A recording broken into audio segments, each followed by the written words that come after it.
चलिए शुरुआत करते हैं। शिक्षा मनोविज्ञान दो शब्दों के योग से बना है, शिक्षा और मनोविज्ञान। अतः इसका शाब्दिक अर्थ है शिक्षा संबंधी मनोविज्ञान। चलिए दूसरे शब्दों में देख लेते हैं शिक्षा मनोविज्ञान क्या है। यह मनोविज्ञान का व्यवहारिक रूप है और शिक्षा की प्रक्रिया में मानव व्यवहार का अध्ययन करने वाला विज्ञान है। शिक्षा के सभी पहलुओं जैसे शिक्षा के उद्देश्यों, शिक्षण विधि, पाठ्यक्रम, मूल्यांकन, अनुशासन आदि को मनोविज्ञान ने प्रभावित किया। बिना मनोविज्ञान की सहायता के शिक्षा प्रक्रिया सुचारू रूप से नहीं चल सकती।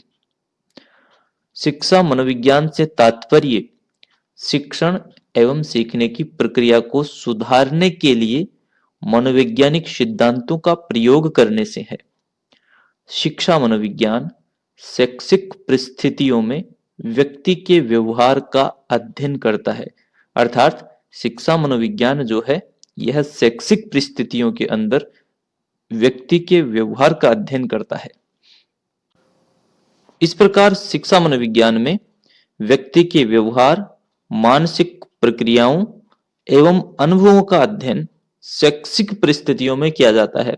अर्थात व्यक्ति के व्यवहार, उसकी मानसिक क्रिया और उसके अनुभवों का अध्ययन है वो शैक्षिक वातावरण में किया जाता है।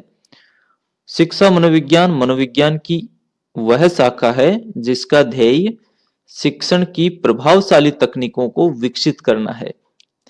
अर्थात शिक्षण की उन तकनीकों को विकसित करना है जो प्रभावशाली हों तथा अधिगमकर्ता की योग्यताओं तथा अधिगमकर्ता यानी सीखने वाले की योग्यताओं एवं अभिरुचियों का आंकलन करना है। यह व्यवहारिक मनोविज्ञान की शाखा है जो शिक्षण एवं सीखने की प्रक्रिया को सुधारने में प्रयासरत है।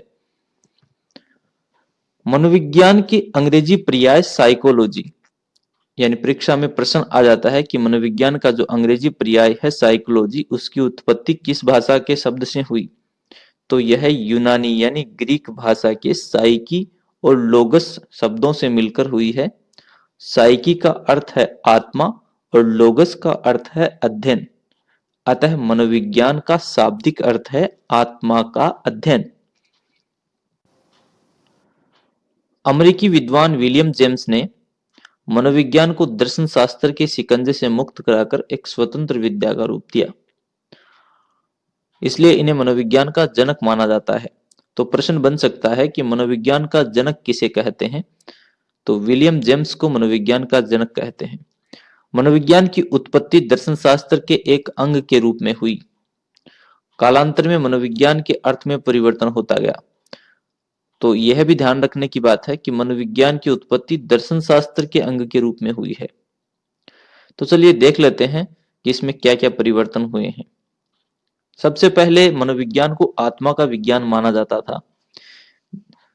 अरस्तु, प्लेटो आदि यूनानी दार्शनिकों ने मनोविज्ञान को आत्मा का विज्ञान माना, किंतु आत्मा की प्रकृति अस्पष्टता के कारण 16वीं शताब्दी में मनोविज्ञान का यह अर्थ अस्वीकृत कर दिया गया।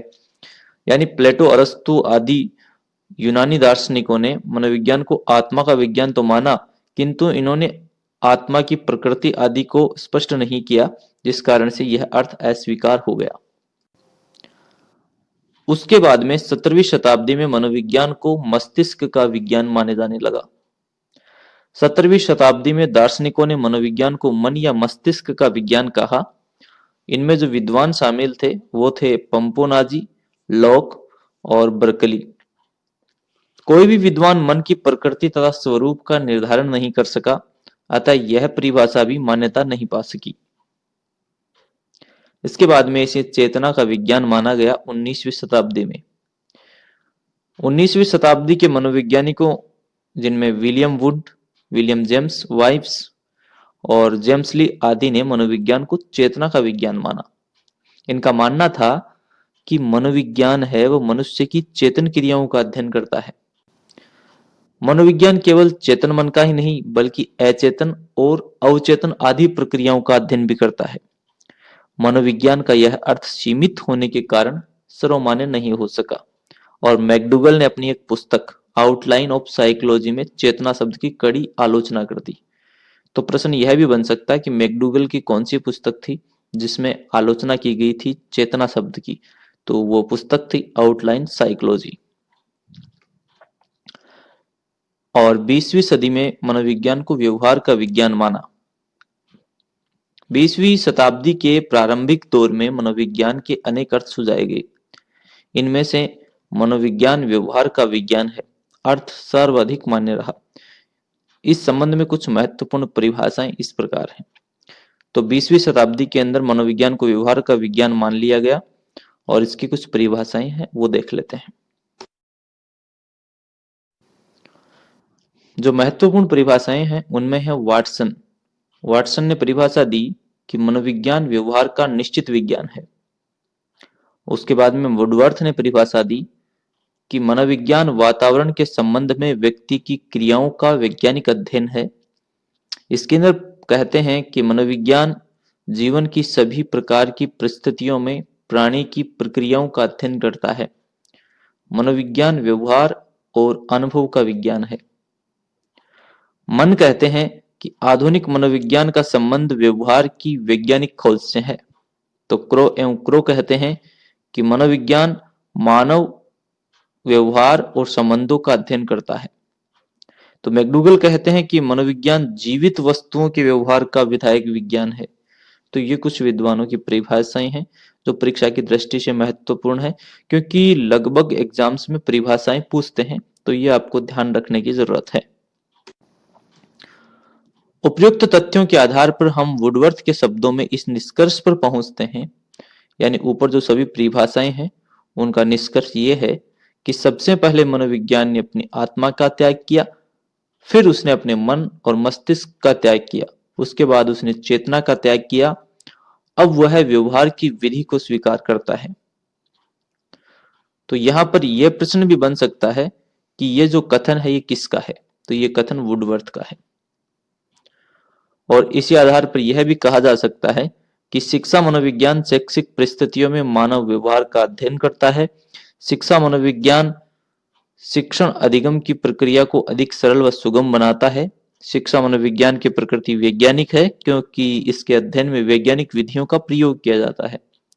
शिक्षा मनोविज्ञान में मनोविज्ञान के सिद्धांतों व विधियों का प्रयोग होता है। चलिए दोस्तों, अब देखते हैं कि शिक्षा मनोविज्ञान है, इसकी आवश्यकता क्या है।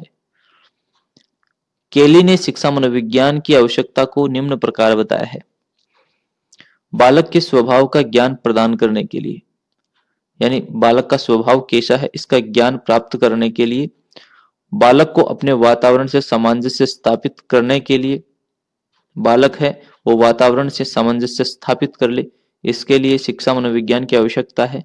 शिक्षा के स्वरूप, उद्देश्यों और प्रयोजनों से परिचित करना, सीखने और सिखाने के सिद्धांतों और विधियों से अवगत कराना, संवेगों के नियंत्रण और शैक्षिक महत्व का अध्ययन, चरित्र निर्माण की विधियां और सिद्धांतों से अवगत कराना, विद्यालय में पढ़ाए जाने वाले विषयों में छात्रों की योग्यताओं को माप करने की विधियों में प्रशिक्षण देना, शिक्षा मनोविज्ञान के तथ्यों और सिद्धांतों की जानकारी के लिए प्रयोग की जाने वाली वैज्ञानिक विधियों का ज्ञान प्रदान करना आदि।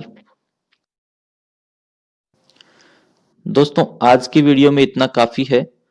अगले भाग में पढ़ेंगे कि शिक्षा मनोविज्ञान के उद्देश्य क्या क्या हैं, शिक्षा मनोविज्ञान का क्षेत्र क्या है, शिक्षक के लिए शिक्षा मनोविज्ञान की क्या उपयोगिता है, शिक्षा के क्षेत्र में मनोविज्ञान